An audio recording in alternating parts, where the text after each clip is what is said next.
Почитувани, добар ден. Гостин во ова интервју на Радио Слободна Европа е претседателскиот кандидат Блерим Река. Нова историја за Републиката, каде што ќе владее правото наместо поединецот, е дел од вашето предизборно ветување. Како планирате да го исполните ова ветување? Значи, еден од моите главни столбови на целата, ја би рекол, политичка филозофија, а потоа и предизборна кампања, и сега во самата кампања е како Република Македонија, сега Северна Македонија, од држава да стане република. Ја мислам дека Македонија е држава, но се уште не е република. Републиката е права владење на законот, а не на поединецот. Најмалку култ на личноста. Кога републиката ќе функционира само врз основа на законот и никој нема да биде над законот, тогаш ние може да кажеме дека Република Македонија од држава веќе функционира и во еден републикански поредок. Што сакам да кажам? Ние имавме скоро 11 години заробена држава. Но се плашам дека последни 2 години ние идеме кон приватна држава.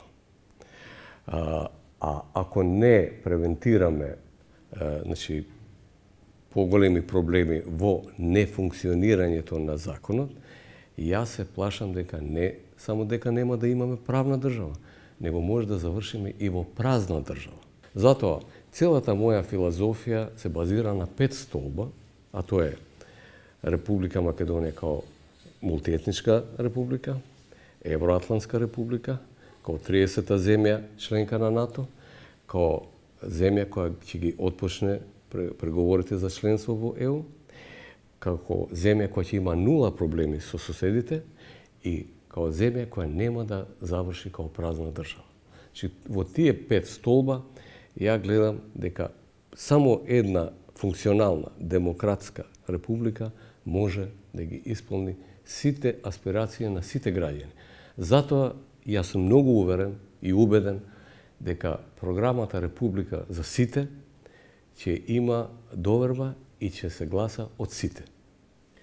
Што според ингеренциите кои што се одредени со Уставот може да ви послужат во реализирање на ова што го спомнавте? Прво, ние имаме една многу парадоксална ситуација во Република Македонија, а тоа е несоодветноста на уставните компетенции на претседателот со огромниот легитимитет што го добива на избори.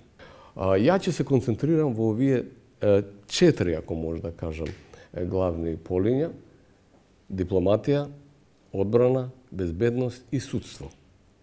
Во судството, толку колку ми е дозволено според Уставот, со изборот на уставни суди и на членови на судскиот совет, ќе внимавам да изберам и да именувам само чисти досиеа на судии.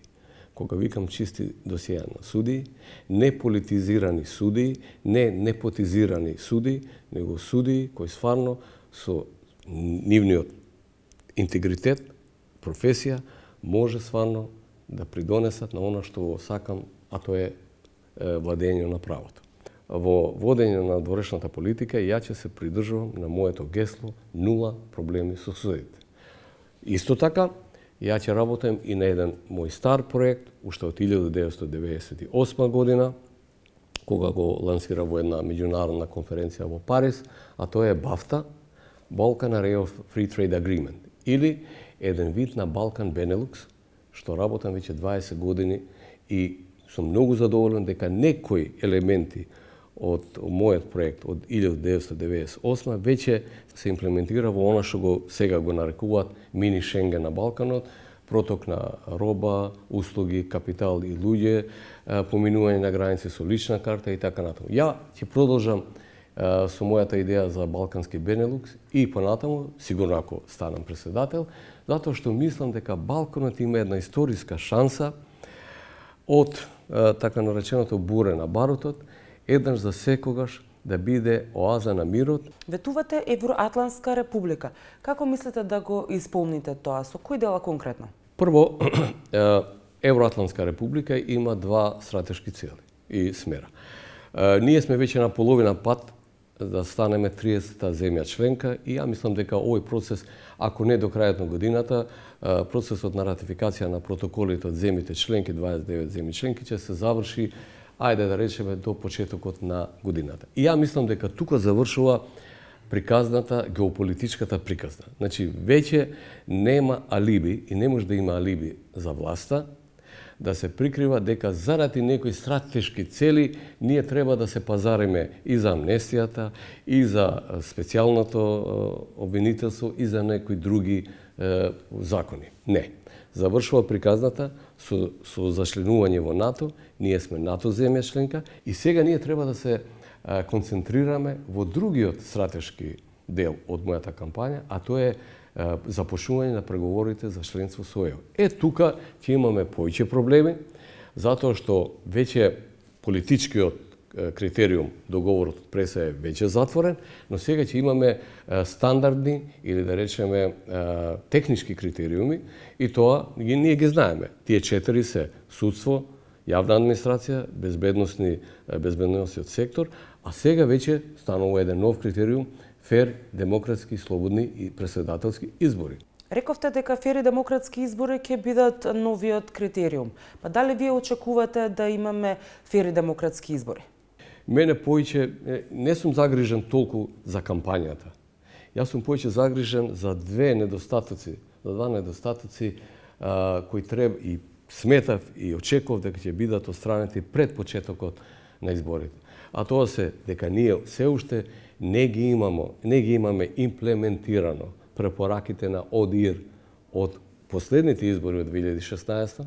Тоа е една голем пропуст. И второ, го немаме ажурирано избирачкиот список. Што сакам да кажам? Ако Дик кажува дека бројот на избирачите во официјалниот званичен список е 1.800.000, така нешто, а ние имаме до 2017 официјални статистички податоци со кои се гледа дека земјата напуштиле 250.000 граѓани. Ние фактички на денот на изборите нема да имаме и 1.800.000, него ќе имаме 1.550.000 избирачи. Што значи тоа? Како ќе се постигне високиот цензус ако 730 и колку илјади гласаци се 40% од 1.800.000, а ние имаме 1.500.000. Што значи? Ние не дека ќе имаме 40% цензус, ние ќе имаме 60% цензус, затоа што 6% од 1.500.000 е таа бројка. Ја тука гледам еден голем недостаток на стартот на изборите, дека не се совпаѓа званичниот избирачки список со реалната статистичка состојба на граѓаните кои ќе излезат на изборите.